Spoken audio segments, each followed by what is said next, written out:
अस्सलाम वालेकुम dear students. आज पार्ट 2 के चैप्टर नंबर 2 का topic quantifiers in periodic logic जो है वो हम डिस्कस करने लगे हैं।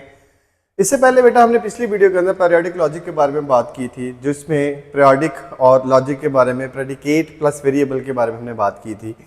आज उसी कॉन्सेप्ट को थोड़ा सा आगे लेकर चलते हैं कि बेटा क्वांटिफायर्स होते हैं वो एक ऐसे सिंबल्स को हम कहते हैं कि जो किसी भी रिलेशन के अंदर जितने भी ऑब्जेक्ट्स होते हैं वो कंडीशन को किस हद तक, कितनी कंडीशंस तक जो है वो सेटिस्फाई करते हैं, इसको हम जो है वो क्वांटिफायर्स का कॉन्सेप्ट कहते हैं। क्वांटिफायर्स हैं बेसिकली बेटा सिंबल्स। इस कॉन्सेप्ट को समझने के लिए हम एग्जांपल लेते हैं कि all the students are hard working या ऑल ह्यूमंस आर मॉर्टल। थोड़ा सा और आगे डिस्कस में चलते हैं तो बेसिकली जो टाइप्स ऑफ क्वांटिफायर्स हैं बेटा वो हमारे पास दो हैं, यूनिवर्सल क्वांटिफायर और एग्जिस्टेंशियल क्वांटिफायर।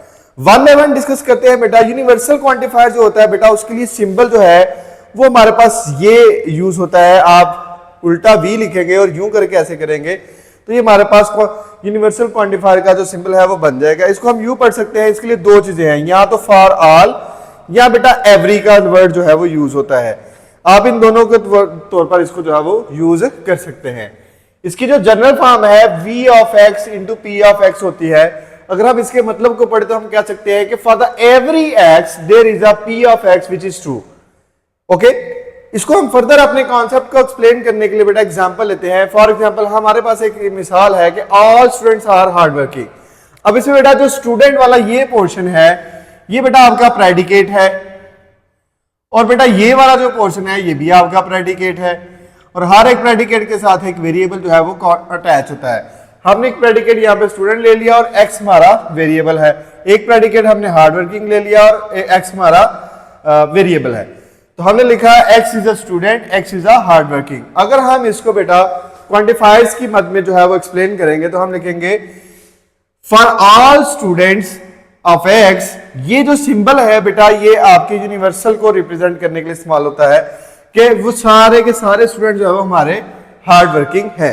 इसके एक और एग्जांपल ले सकते हैं कि all the books are useful. Same पिछले एग्जांपल की तरह हम यहां पर बेटा बुक को एज अ प्रेडिकेट ले सकते हैं, यूजफुल को एज अ प्रेडिकेट ले सकते हैं। इनके साथ साथ हम एक एक वेरिएबल लेंगे जो कि लिखेंगे फॉर एग्जांपल x है तो हम लिखेंगे x is a books, useful है तो हम लिखेंगे x इज यूजफुल। और अगर हम इसको रिप्रेजेंट करेंगे तो for all x books are useful. इस तरीका कार से बेटा अपने यूनिवर्सल क्वांटिफायर को जो है वो रिप्रेजेंट कर सकते हैं। अब चलते हैं बेटा अपने नेक्स्ट टॉपिक की तरफ जो कि है बेटा एग्जिस्टेंशियल क्वांटिफायर। एग्जिस्टेंशियल क्वांटिफायर के लिए बेटा जो सिंबल है वो उल्टा ई टाइप का जो सिंबल है वो यूज होता है। इसको पढ़ने के लिए बेटा आप तीन तरह से इसको स्टडी कर सकते हैं। फॉर एग्जाम्पल अगर आप इसको सम कहें तो भी एग्जिस्टेंशियल क्वांटिफायर कंसीडर किया जा सकता है, एटलीस्ट वन कह सकते हैं, या आप कह सकते हैं देयर एग्जिस्ट। इसकी जनरल फॉर्म जो होती है आप जैसे v ऑफ x यूज किया था हमने, वैसे आप e ऑफ x यूज करेंगे।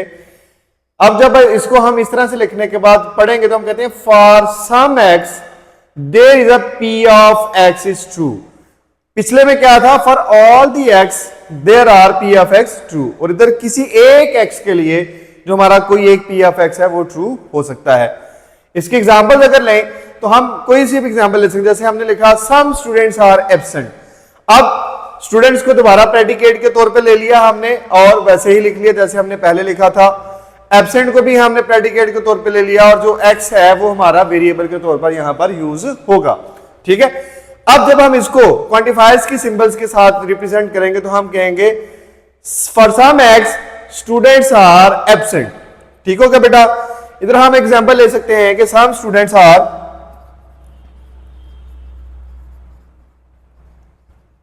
Hard working. अब बेटा तो स्टूडेंट्स का दोबारा से हमने क्या ले लिया, प्रेडिकेट, और हार्ड वर्किंग का क्या दोबारा से ले लिया हमने एज अ प्रेडिकेट। और इसमें जो x है वो हमारे क्या है, वेरिएबल है। इनको इस तरीके कार से लिख के इसके बाद हम एक क्वांटिफायर्स की जो सिंबल है उसके अंदर रिप्रेजेंट कर सकते हैं।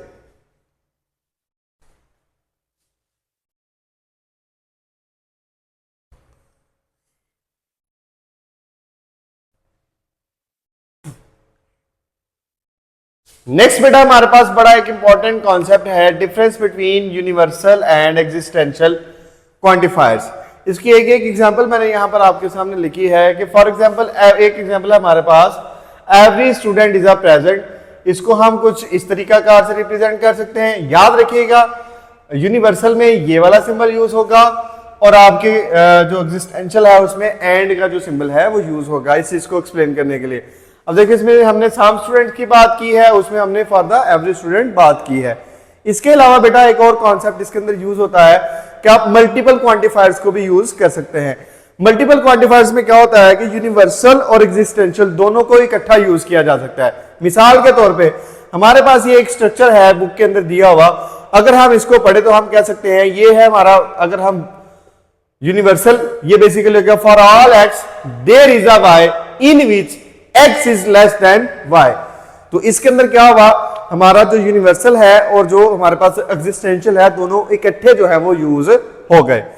इसकी रियल वर्ल्ड के अंदर भी बेटा कुछ एग्जांपल्स हो सकती हैं। फॉर एग्जांपल आप डेटाबेस के अंदर फैमिली ट्रीज और रिलेशनशिप्स को रिप्रेजेंट करने के लिए इस्तेमाल कर सकते हैं, कंप्यूटर प्रोग्राम्स बनाने के लिए इस्तेमाल कर सकते हैं, एल्गोरिथम डिजाइनिंग के अंदर बेटा इसकी बड़ी ज्यादा जो मांग है वो हो सकती है, या आप जो लाइब्रेरी मैनेजमेंट सिस्टम है उसके मॉड्यूल्स डिजाइन करने के लिए आप इसको इस्तेमाल बेटा हम बात कर सकते हैं। कुछ एग्जांपल्स लेते हैं जिनको हम एज अ प्रेडिकेट जो है वो रिप्रेजेंट करेंगे। लेट्स सपोज हमारे पास एक प्रेडिकेट है 12 और उसमें मल्टीपल वेरिएबल्स हैं। हमने पिछले लेक्चर के अंदर भी देखा था कि अगर आपके पास एक से ज्यादा वेरिएबल्स आ जाए तो ये वेरिएबल बेटा इस जगह पर लिखा जाता है और ये इसके नेक्स्ट पे लिखा जाता है, जैसे कि x बोरोस y हो जाएगा। इसको देखें तो ये इसके इधर आएगा और इस जगह पर जाके वो क्या बन जाएगा, x helps y। Same similar methods के अंदर आप पेरेंट वाली एग्जांपल ले सकते हैं कि x is a parent of y। पीछे हमने जो रियल वर्ल्ड एग्जांपल्स थी उसके अंदर हमने लाइब्रेरी मैनेजमेंट सिस्टम की बात की थी। लाइब्रेरी मैनेजमेंट सिस्टम के अंदर बेटा दो बड़े कॉन्सेप्ट्स हैं। जैसे फॉर एग्जांपल हमें पता है लाइब्रेरी में क्या होता है कि स्टूडेंट्स होते हैं, बुक्स होती है, बुक्स की अवेलेबिलिटी के बारे में बात की जाती है। तो हम उसके जो प्रेडिकेट बनाएं, एक प्रेडिकेट पर हमारा बेटा स्टूडेंट्स का बन सकता है, दूसरा हमारा बुक्स का बन सकता है, तीसरा अवेलेबिलिटी ऑफ द बुक्स और चौथा जो है वो हमारा 12 वाला बन सकता है। अब देखिए हमने एक वेरिएबल स्टूडेंट्स में ले लिया, एक बुक में ले लिया, इसी तरीकाकार से हमने एक अवेलेबिलिटी में ले लिया। ठीक है, नहीं यार है वीडियो नहीं सही बनती भी।